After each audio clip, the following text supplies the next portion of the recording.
সুপ্রিয় কৃষক কৃষানী ভাই বোনেরা, সবাইকে পবিত্র মাহে রমজানের শুভেচ্ছা।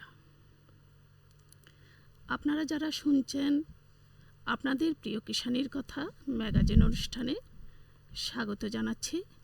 আমি লিপি রানী বড়ুয়া। আপনারা অবগত আছেন নারীদের জন্য প্রচারিত কিষানীর কথা অনুষ্ঠানটি সরাসরি সম্প্রচারিত হয় প্রতি বৃহস্পতিবার ঠিক এই সময়ে সকাল ৯টা ৩০ বাংলাদেশ বেতার কক্সবাজার FM ১০০.৮ মেগাহার্টজে। আমাদের আজকের আলোচনার বিষয় বাড়ির আঙিনায় স্বল্প পরিসরে উচ্চমূল্যের ফসল চাষাবাদ পদ্ধতি,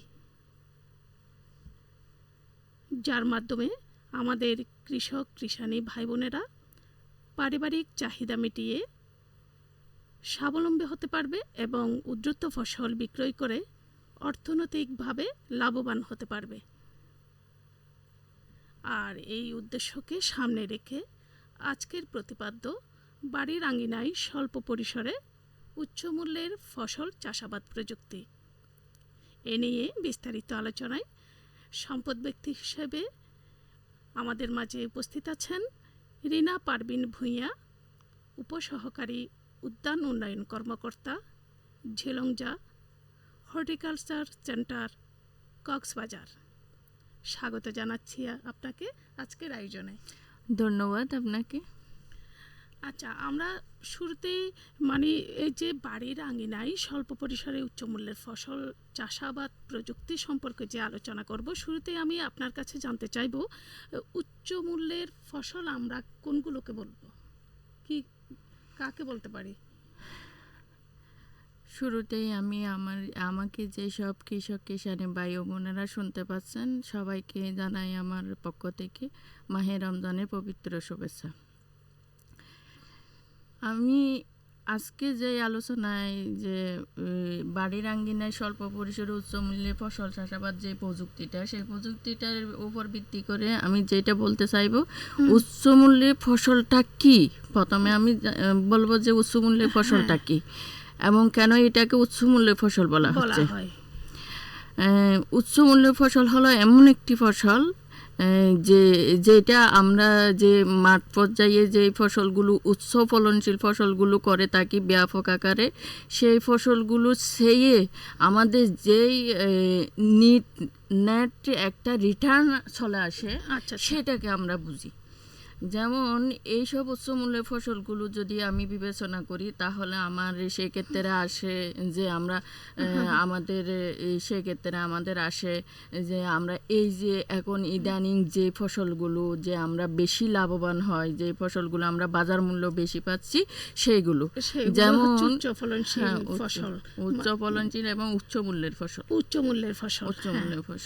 আচ্ছা, এখন কি হতে পারে এগুলো হতে পারে যেমন আমাদের কাজু বাদাম আছে, ড্রাগন ফ্রুট আছে, ক্যাপসিকাম আছে, ব্রোকলি, তারপরে গাজর, আমাদের বিলাতি ধনিয়া, স্ট্রবেরি, এইসব ফসল যেগুলো আমরা ফলও হতে পারে, সেটা আবার সবজি হিসেবে যদি ধরি আমরা ক্যাপসিকাম, তারপর বিলাতি ধনিয়া, গাজর, ব্রোকলি, এগুলো হচ্ছে আমার বা টমেটো হতে পারে, গ্রীষ্মকালীন টমেটো বা শসা, এগুলো হচ্ছে উচ্চ মূল্যের ফসল। আসলে একটু পরিকল্পনা মোতাবেক যদি আমরা এর চাষাবাদ বা প্রযুক্তিগুলো যদি আমরা আধুনিক প্রযুক্তিগুলো যদি একটু ফলো করি, তাহলে বোধহয় আমরা সঠিক মূল্যটা আমরা পেতে পারি। আর এর ক্ষেত্রে ফলের ক্ষেত্রে আমি যেমন যে আমাদের ফলের ক্ষেত্রে স্ট্রবেরিটা বললাম, আমাদের যে ড্রাগন ফ্রুটটা বললাম, আর হচ্ছে কাজু বাদাম, এইগুলো হচ্ছে আমাদের ফল। যদি আমরা চিন্তা করি তাহলে স্ট্রবেরি, তারপরে ড্রাগন ফল, এগুলো নিয়ে আমরা চাষাবাদ করতে পারি বা উচ্চমূল্যের ফসল হিসেবে এগুলোকে আমরা ফল হিসেবে আমরা চিহ্নিত করতে পারি। তো আমরা যে এই যে চাষাবাদের ক্ষেত্রে যদি আমরা যাই, প্রথমেই আমরা ড্রাগন ফল নিয়ে যদি কিছু আলোচনা করি। ড্রাগন ফল নিয়ে যদি আমি আলোচনা করি, আমাদের এইটা হচ্ছে যেটা আমরা আমাদের যেই টপিকটা, সেই টপিকটা বাড়ির আঙ্গিনায়। আমরা এটা মাঠ পর্যায়ে আলোচনা করতেছি না এবং বাড়ির আঙ্গিনায় করতেছি। যদি কৃষক কিষানী ভাই বোনেরা যদি আপনাদের পাহাড়ি এলাকা থাকে অথবা সমতল উঁচু কোনো ভূমি থাকে, তাহলে সেখানেও আপনারা এই প্রযুক্তিটা একই প্রযুক্তি অবলম্বন করতে পারেন। আচ্ছা আচ্ছা। তবে ড্রাগন ফল রোপণের জন্য আমাদেরকে অবশ্যই চিন্তা করতে হবে যে মানে কোন জায়গাটাতে আমি ড্রাগন ফ্রুটটা করব, সেই জায়গাটায় এবং নিচু হবে না, উঁচু জায়গায় হতে হবে। কারণ ড্রাগন ফ্রুটটা পানি জলাবদ্ধতা এটা সহ্য করতে পারে না। এই কারণে আমাদের ড্রাগন ফ্রুটটা যদি আমরা চিন্তা করি লাগানোর জন্য, তাহলে আমাদেরকে প্রথমে গর্ত করতে হবে। গর্তের পরিমাপটা হবে 1.5 মিটার বাই 1.5 মিটার এবং 1 ঘনফুট গভীরতায় একটা গর্ত করতে হবে। সেই গর্তটা করে আমাকে 20 থেকে 25 দিনের মতো খোলা জায়গায়, রৌদ্রোজ্জ্বল, অবশ্যই আমরা তো যে জায়গাটা নির্বাচন করবো সেটা রৌদ্রোজ্জ্বল হবে, খোলা জায়গায় রেখে দিতে হবে গর্তটা করার পরে 20 থেকে 25 দিন। এখন 20 থেকে 25 দিন গর্তটা রেখে দেওয়ার পরে তখন আমার প্রতি গর্তে 25 থেকে 30 কেজি গোবর সার দিতে হবে। আচ্ছা, অবশ্যই গোবর সার দিতে হবে। এরপর ওই গর্তে, একই গর্তে 250 গ্রাম টিএসপি, 250 গ্রাম এমওপি এবং 150 গ্রাম জিপসাম ও 50 গ্রাম জিঙ্ক সালফেট মিশিয়ে তারপর ওই যে মিশ্রণটা আমার সেটা 5 থেকে 7 দিন পর্যন্ত আমাকে অথবা 10 দিন পর্যন্ত আমাকে পচতে দিতে হবে। সেখানে আমাকে 1 সপ্তাহ পর আবার একটু ওই মিশ্রণটা উলটপালট করে দিতে হবে। আচ্ছা, এরপর আমাকে যে কাজটি করতে হবে সেটা আমরা চারা রোপণের জন্য উপযুক্ত মনে করব এবং চারা রোপণ করতে পারবো। এই চারাগুলো রোপণের জন্য প্রতি গর্তে 4টা চারা নির্বাচন করতে হবে। আচ্ছা, কারণ আমাদের একটা সাইজটা অনেক বড়, আবার যে প্রতি গর্তে 4টা চারা না দিলে আমাদের যে আমরা কাঙ্ক্ষিত ফলন, সেই ফলনটা একটা গাছ থেকে যেটা পাবো সেটা থেকে আমরা 4টা চারা যখন দিব তখন আমরা একটু বেশি পাবো। তবে 4টা চারা যখন দিব, চারা থেকে চারা দূরত্ব হবে 50 সেন্টিমিটার। আচ্ছা আচ্ছা। এরপর আমাকে করতে হবে কি, যে গর্তের মধ্যখানে একটা আমাদের সাপোর্ট হিসাবে একটা যে আমার সাপোর্ট হিসাবে একটা সিমেন্টের কুটি পুঁতে দিতে হবে এবং সিমেন্টের কুটির উপরে মাথায় যেই আমাদের রডটা থাকবে সেই রডে আমাকে একটা গাড়ির টায়ার আছে, আমরা একটু আগে যদি ফিরে যাই, তাহলে এই যে আপনি বড় গর্ত সাইজ বলছেন অনেক বড়, এখানে যে 50 সেন্টিমিটার দূরত্বে 4টা যে কাটিং এর কথা বলেছেন, এগুলো কি আপনি টবে গজানো চারা? হ্যাঁ, গজানো চারাও করা যায়। অবশ্যই বাগান থেকে সরাসরি আমরা যদি কাটিং নিয়ে যাই, সেই কাটিংটা আমাকে নিয়ে গিয়ে 10 থেকে 15 দিন অবশ্যই ছায়াযুক্ত স্থান অথবা হালকা রৌদ্রোজ্জ্বল স্থানে আমরা যদি ফেলে রাখি, তাহলে ওইখান থেকে ওই কাটিংটা যদি আমরা লাগাই দিই, তাহলে আমার কাঙ্ক্ষিত সেখান থেকেও আমার কাঙ্ক্ষিত চারা হবে। এই যে ছায়াযুক্ত স্থানে যে রাখতে বললেন, এই যে ওগুলো কি মাটিতে রাখা? না, একদম উপরে, মাটির উপরে ফেলে রাখলেই হবে। কাটিংটা এনে 15 দিনের মতো আমি ছায়াযুক্ত স্থানে রেখে দিলাম। ছায়াযুক্ত অথবা হালকা রৌদ্রোজ্জ্বল স্থানে রেখে দিতে হবে। আচ্ছা। যাতে আমাদের ওই কাটা জায়গাটাতে একটু, যদি সেটা আমরা রাখি তাহলে আমাকে একটু ছত্রাকনাশক স্প্রে করে দিতে হবে। কারণ আমার যে কাটা যে স্থানটা আছে সেই স্থানটা থেকে যাতে কোনো রকম ছত্রাকে আক্রমণ করতে না পারে। এটা একটা খুব সুন্দর ব্যবস্থা। মানে অনেক দিন সাথে লাগানোর কোনো প্রয়োজন হয় না, বা কৃষক একটু সময় পায় বা একটু পরিচর্যা, ওই ক্ষেত্রে রেখে দেওয়ার ক্ষেত্রে কিছু পরিচর্যা আছে। আপনি যেটা বলেছেন ছত্রাকনাশক স্প্রে করার জন্য, যাতে কোনো রোগ জীবাণু আক্রমণ করতে না পারে। আর এই যে 15 দিনের মধ্যে আপনি গর্তটা তৈরি করার একটা, বা সার মিশানো মাটিটা যাতে একটু বসে যায়, এই জন্য আপনি সময় পাচ্ছেন। কৃষকরা সময় পাচ্ছে। এই জন্য এরপরে আমাকে করতে হবে যে আমার যে প্রযুক্তিটা, সেই প্রযুক্তিটা হচ্ছে আমি যে টায়ারটা যে খুঁটির উপরে দিব অথবা মাথায় সেট করব, সেইখানে যাতে আমার যে ড্রাগনের যে চারার অগ্রভাগটা যাতে টায়ারের ভিতর দিয়ে যায়, সেই জন্য আমাকে রশি দিয়ে অথবা কোনো শক্ত কিছু দিয়ে বেঁধে দিতে হবে, কারণ খুঁটির সাথে ভালো করে যাতে আমার টায়ারের ভিতর দিয়ে চারাটা উঠে পাশ দিয়ে যাতে ঝুলে পড়ে শাখা প্রশাখাগুলো। যদি পাশ দিয়ে ঝুলে পড়ে তাহলে আমার ফলনটা বেশি হয়। এইটা ড্রাগনের একটা চারিত্রিক বৈশিষ্ট্য। যদি এটা যদি ঝুলে না পড়ে তাহলে আমাদের ফলনটা কম আসে। আচ্ছা আচ্ছা, সুপ্রিয় কৃষক কৃষাণী ভাই বোনেরা, আরেকটা যে ড্রাগনে আমাকে বাড়তি কোনো পরিচর্যা করতে হয় না, একবারেই আমার সেটা করলে হয় এবং রোগ বালাইও কম হয় ড্রাগনের মধ্যে। আর ড্রাগন রোপণের 1 মাস পরে প্রতি গাছে 100 গ্রাম করে যে ইউরিয়া দিতে হবে, এটা 1 বছর চালাইতে হবে।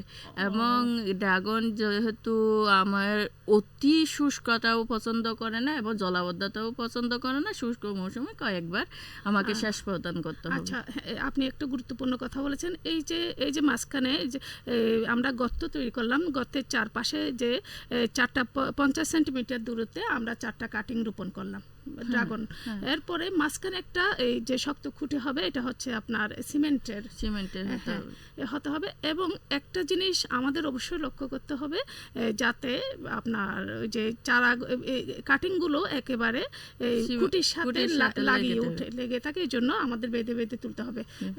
এবং এই যে খুঁটির মাথায় একটা চাকা, বিশেষ করে টায়ার জাতীয় হতে পারে, এগুলো এটা বেঁধে দেওয়ার ব্যবস্থা করতে হবে। টায়ারের ভিতর দিয়ে মাঝখান দিয়ে যখন 4টা শাখা উঠবে, পরবর্তীতে চতুর্দিকে শাখাগুলো মানে ঝুলে পড়বে এবং এতে আমরা অনেক বেশি ফলন পাবো। এই ধরনের একটা প্রযুক্তির কথা আপনি বলেছেন। এর পরবর্তীতে গিয়ে একটা গুরুত্বপূর্ণ বিষয় হচ্ছে 1 বছর পর্যন্ত আপনি একটা সারের কথা বলেছেন। এগুলো কি পরিমাণ বলেছেন? 1 বছর মতো প্রয়োগ করতে হবে, যে 1 মাস পর থেকে প্রতি গর্তে 100 গ্রাম করে ইউরিয়া। প্রতি গর্ত না, প্রতি গাছের গোড়ায় 100 গ্রাম ইউরিয়া, 100 গ্রাম করে ইউরিয়া প্রয়োগ করতে হবে। এটা কন্টিনিউ আমাদের 12 মাস পর্যন্ত করতে হবে। হ্যাঁ, 3 মাস পর পর করতে হবে এটা। আচ্ছা, 1 বছর পর্যন্ত, 3 মাস পর পর 1 বছর পর্যন্ত করতে হবে। আসলে সুন্দর একটা কথা বলেছেন এবং অত্যন্ত সুন্দরভাবে ড্রাগন ফলের এই যে উচ্চ মূল্যের ফসল ড্রাগন ফল, এই সম্পর্কে আপনি যে ধারণাগুলো দিয়েছেন, আশা করি আমার কৃষক কৃষাণী ভাই বোনদের অনেক উপকারে আসবে। এরপরে চলে যাই আমরা এই যে ড্রাগনের কাজু বাদাম একটা আসলে অত্যন্ত উচ্চ মূল্যের ফসল, কিন্তু কাজু বাদাম সম্পর্কে একেবারে আমাদের কৃষকদের ধারণা হয়তো একটু কম, বিশেষ করে হিলটেক্স বোধহয় বেশি।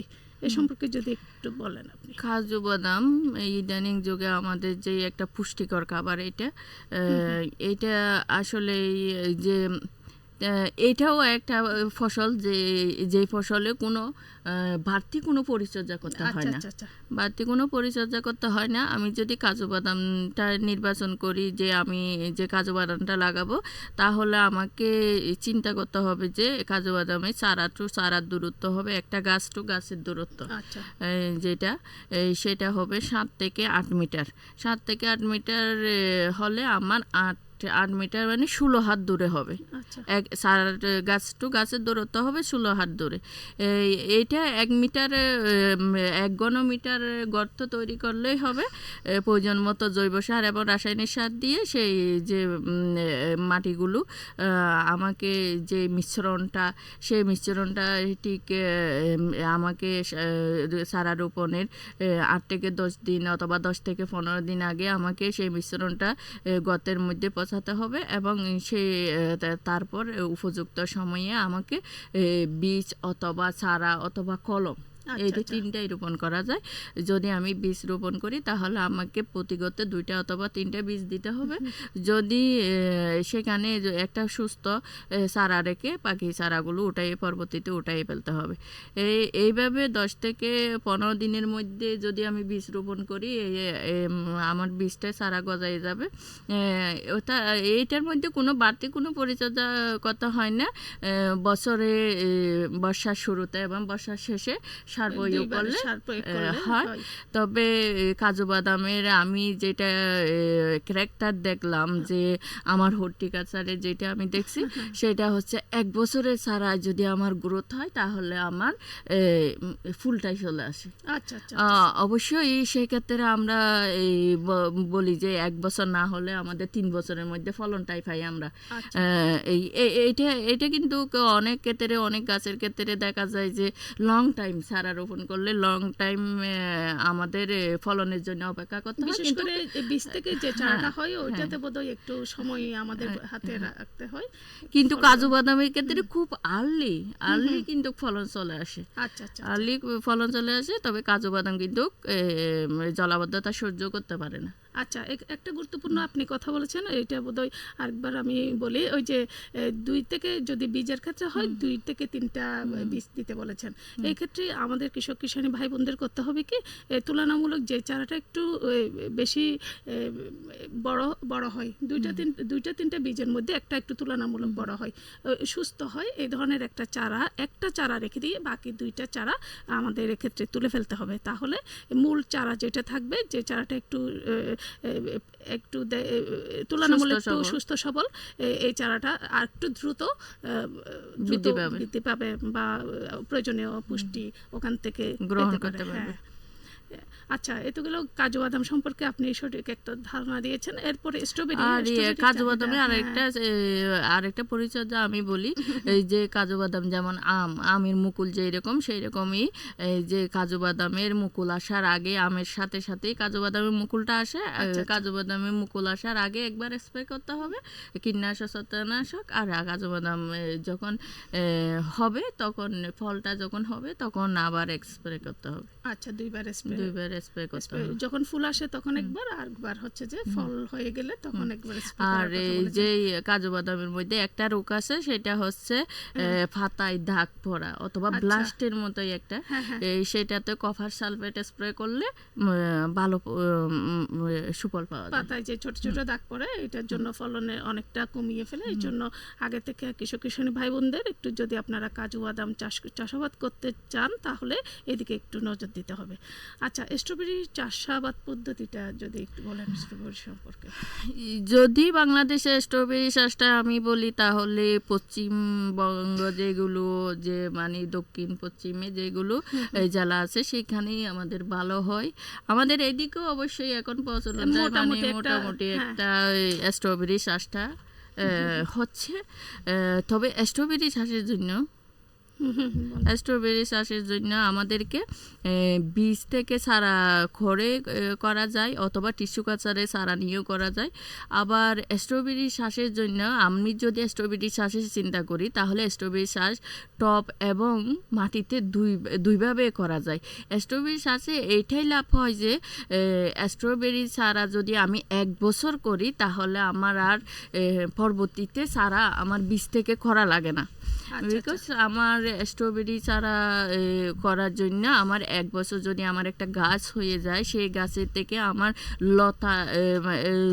লতানো যে শাখাগুলো আসে। ধন্যবাদ আপনাকে। আসলে আমাদের প্রায় আমরা শেষের দিকে চলে আসছি। আসলে পরিকল্পনা মোতাবেক যদি আমরা একটা বাৎসরিক একটা পরিকল্পনা করি কী ধরনের ফসল আমরা রোপণ করব সিজন ওয়াইজ, তাহলে আমরা আগে থেকে আধুনিক প্রযুক্তিগুলো যদি আমরা ব্যবহার করি তাহলে আশানুরূপ আমরা ফলন পেতে পারি, উচ্চ মূল্য পেতে পারি। এই বলে আজকের মতো বিদায় নিলাম। ধন্যবাদ আমার কৃষক কিষানী ভাই বোনদের।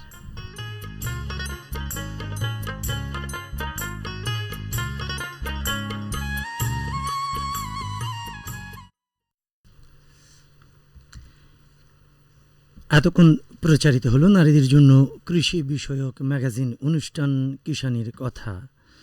অনুষ্ঠানটির প্রযোজনায় ছিলেন মোহাম্মদ আশরাফ কবির। বাংলাদেশ বেতার, কক্সবাজার। শ্রোতাবন্ধু, এবারে ঢাকাস্থ বঙ্গবন্ধু আন্তর্জাতিক সম্মেলন কেন্দ্রে